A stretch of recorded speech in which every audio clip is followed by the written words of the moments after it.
Hello. And in this session, Patrick and I are going to talk about transparency in the Procurement Act, and in particular about the various notices that will now be published in accordance with the new provisions. My name is Tim Kerr, and I'm a partner in the public sector team at Ward Hanway.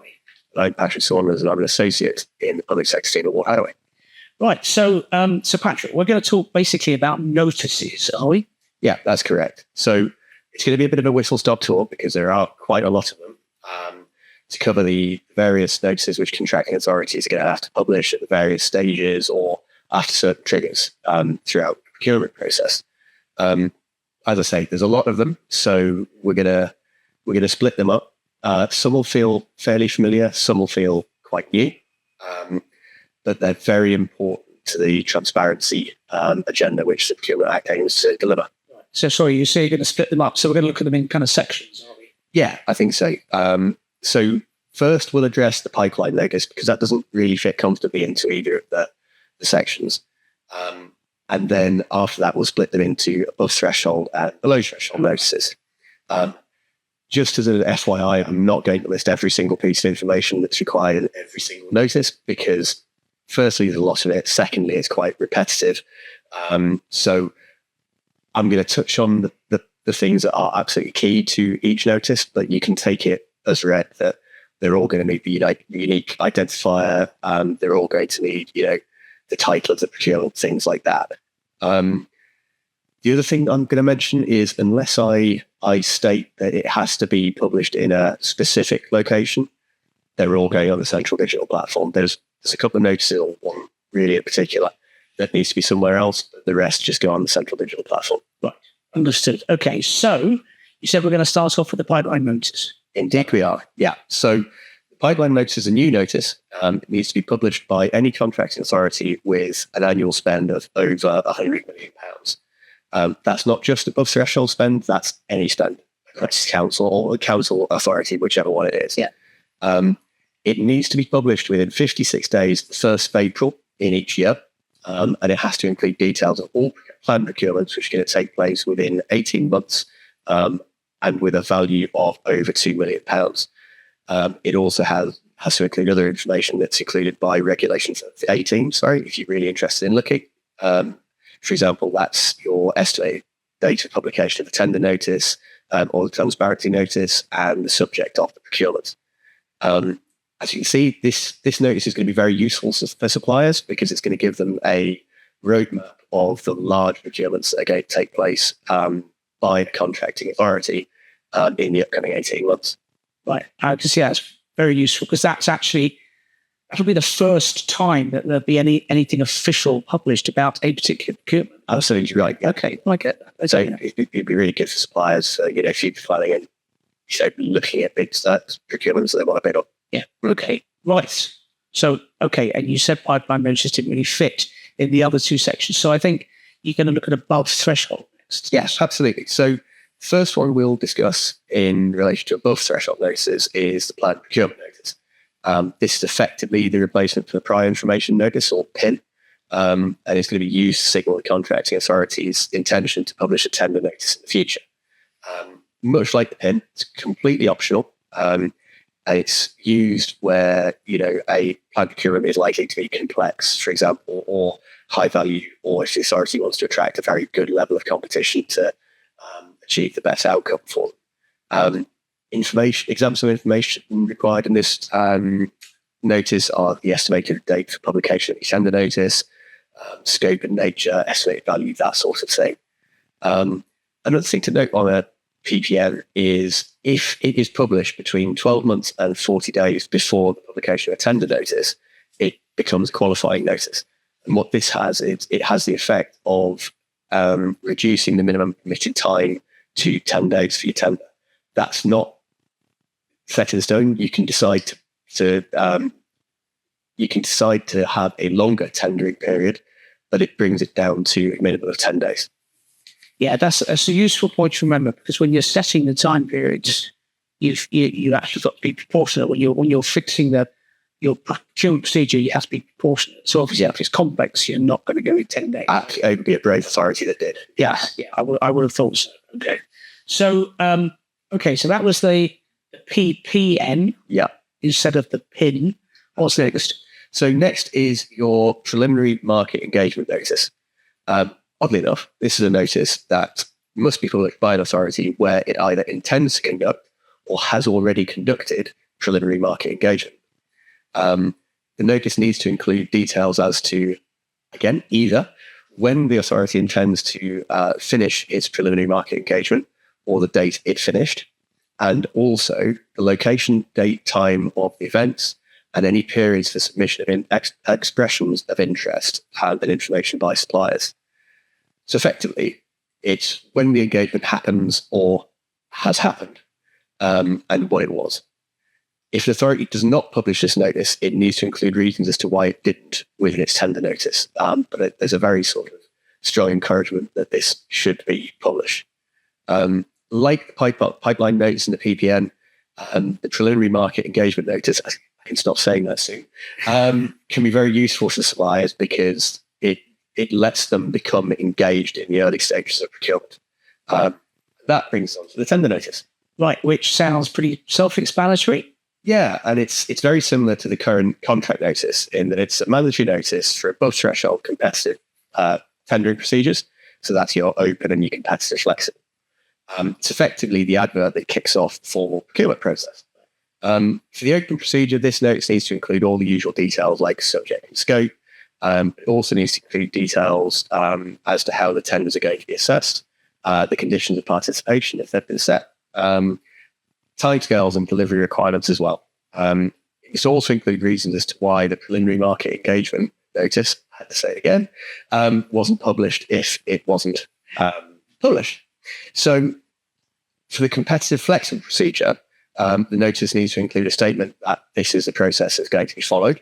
And it must also clearly set out the procedure that's going to be used. So that might be, your negotiation. It might be that you're limiting supplier numbers, things like that. This notice should also be republished if modifications are made to the procurement process. All right, that's interesting. So you don't just tell if an authority modifies procurement, it doesn't just tell the people involved in the procurement. It publishes another notice. Absolutely right. That's interesting to know. So far, then you've been talking about competitive processes, obviously, haven't you? So yes. Are there notices that are needed now for direct award?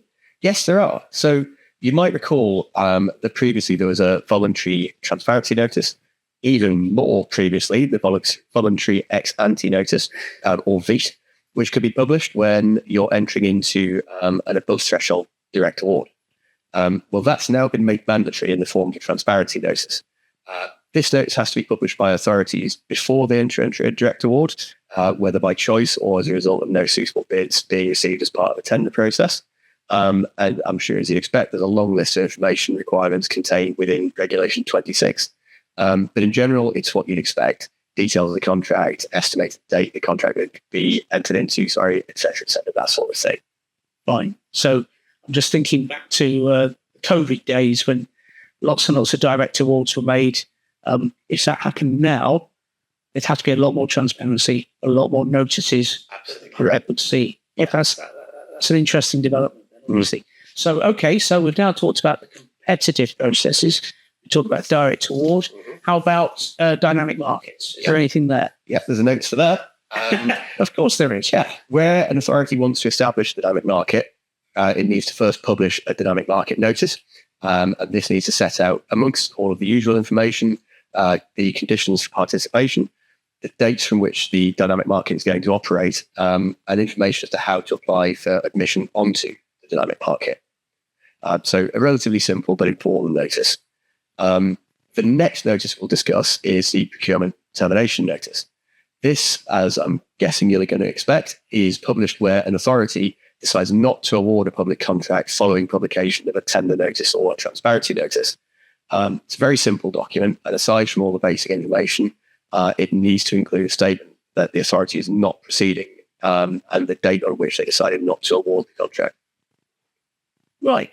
Because we've acted a number of times on procurements that have been abandoned, haven't we, for various reasons. So what I'm saying now is, for instance, when that happens, there's a notice. It has to be published when that happens. Right, okay, but worth remembering all of that. So let's move on. Whatever process you followed, a contract's been awarded, a preferred bid has been selected, whatever stage. So I'm guessing there are notices that relate to that. Yeah, so the next notice then will be the contract award notice. Right. So this notice is published before the contract award actually takes place. And it's required for competitive processes, frameworks, dynamic markets, and direct awards. And actually, the publication of this notice commences a standstill period. This can obviously be quite a key notice for suppliers who have lost out. But the standstill period is now 8 working days. So they don't have that long to react if they believe there's been a problem with the procurement process.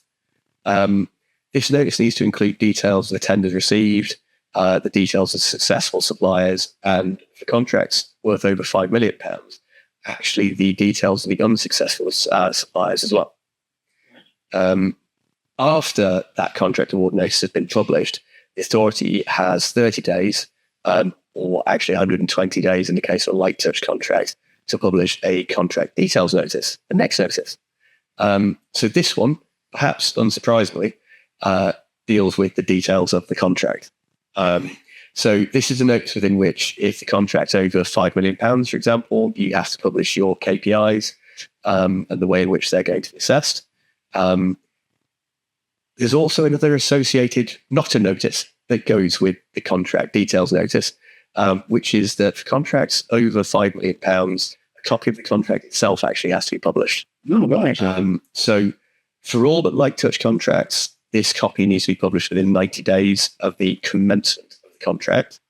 And for light touch, that's extended to 180 days. Okay, so just to get it clear in my mind, there are effectively 2 notices now that deal with the award of the contract. One before you actually enter into it. It gives, from the sounds of it, quite a lot of information. Yeah. And then one after you enter into it, which gives a lot more details, hence contract details notice. Plus, for bigger contracts, you actually publish the contract as well. That's absolutely right. So there's a lot more information now going out there publicly. Yeah.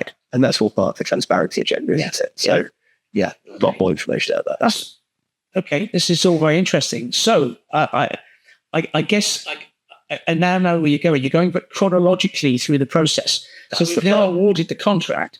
So thinking of things that happen during the life of the contract, is there anything you need to do if you modify a contract, if you change a contract? Yeah, absolutely. So firstly, for an already over threshold contract, if a modification is made within the lifetime of that contract, then the authority needs to publish a contract change notice, setting out all of the basic details as usual, together with details as to the modification or modifications which have taken place.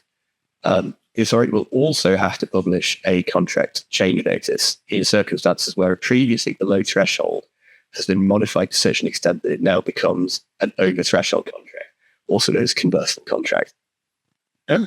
So similar to the contract details notice, when a modified contract is worth over £5 million, a copy of the modified contract also needs to be published. Oh, right. So another obligation to publish the contract. Absolutely. If it's the right size. Yeah. Okay, I get that. I'm interested in the convertible contract because that's an issue that's arisen in the past under the existing regs where you get a contract that's below threshold, but you know it's going to become over threshold. That's now clear in the Act. That's fought with these modifications. Absolutely right. Yeah. Right. Oh, right. Fascinating. Okay, so I hesitate to ask this. What other notices do you have to think about during the life of the contract? We're almost there, but there are still a few more. So the next notice we're going to touch on is the payments compliance notice. This is a notice which needs to be published by an authority every 6 months, and it needs to set out the authority's compliance with the Act's requirements that invoices need to be paid within 30 days. It also must include the average number of days it's taken to make payments, the percentage of payments it's made between 31 and 60 days, and also 61 days and over. As a side note, this notice actually applies to all contracts and not just those awarded under the Act. And it's part of the government's long-running agenda to make sure that the public sector pays its suppliers within 30 days. Right. Well, this will be music to suppliers' ears, won't it? Because at the moment, under the old rules, I think authorities have to put something on their website, don't they, about their compliance or not with the 30-day rule. Now what you're saying is that presumably is gone, but we've got these regular notices that we published, and as you said at the beginning, on the central digital platform. Exactly. So it's all searchable, it's all there in the same place. That's the point. It's much more transparent. Right. It's front and center, and it's very easy to find, whereas sometimes, unintentionally, it's quite difficult to find that information. Now it's going to be much easier. Yes, or much easier to find those authorities who haven't. Exactly right. Yeah. Okay, right. Now this is interesting. So you also mentioned earlier on, you mentioned the dreaded three letters KPI. So I'm assuming from what you mentioned there that there are ongoing obligations in relation to KPIs notices. There are, yeah. Notice for that as well, and it's called the Contract Performance Notice. So this notice needs to either be published at least once in every 12 months to report on the performance of the supplier against a set KPI, within 30 days where a supplier has breached a contract and that breach has led to a termination, an award of damages, or a settlement agreement, or within 30 days of the authority believing that a supplier has been guilty of poor performance, has been given the proper opportunity to improve and has not done so. This notice is obviously going to be of great interest to suppliers and authorities alike, as it will set out the success or otherwise of the incumbent suppliers, and it might well signpost future opportunities. It's also unique. Earlier, I mentioned that there was a notice that needed to be published not on the central digital platform. This is that notice. So it needs to be published on the Contract Performance Register. Now, that is a subsection of the central digital platform, but it's a different register entirely. Unfortunately, this isn't going to be live on commencement. So we'll have to wait a little while, but that's where these notices are going to be published.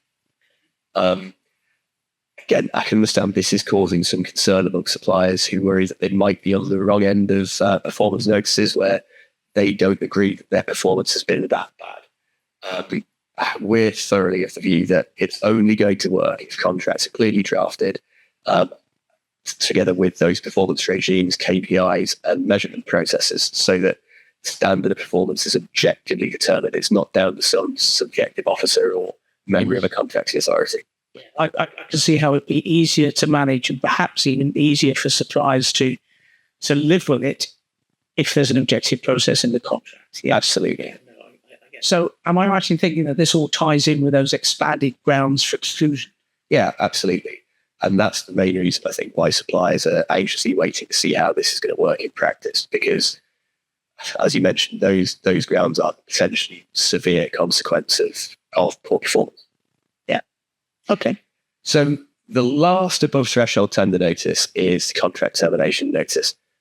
This needs to be published within 30 days of termination or the end of a contract, because in this particular instance, termination is taken as including expiration of the contract, default termination, rescission, set aside, everything like that. Like I say, effectively when the contract comes to an end. This notice needs to include details of the contract together with the reasons for termination, the date of termination, and also the value of the contract.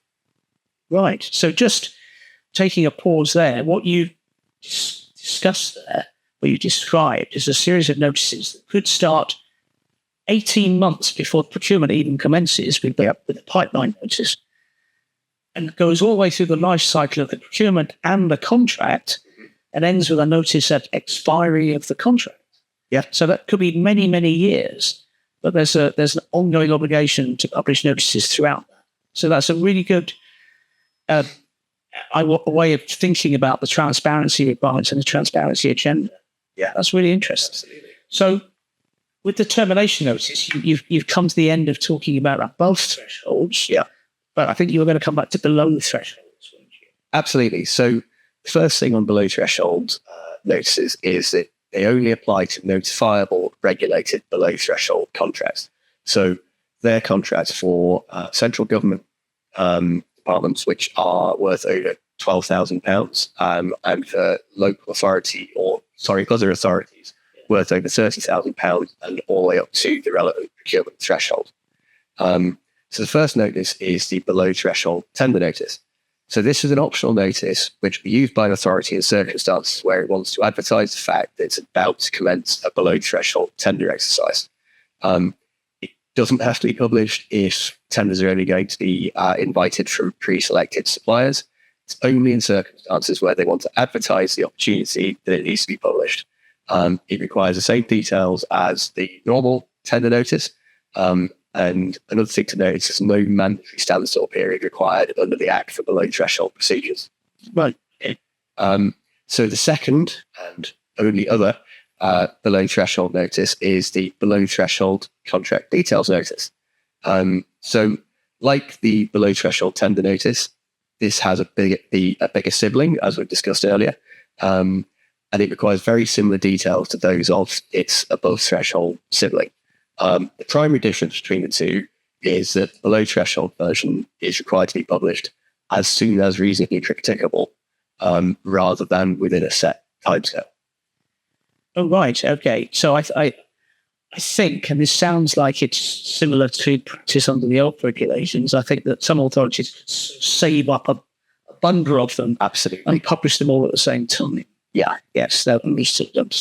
So, have you come to the end of this? We have, Patrick. We have exhausted my bucket of notices. Yes, I'm impressed. You've covered a lot in that session. So thank you very much. That's been really helpful. You're welcome. Thank you, Tim.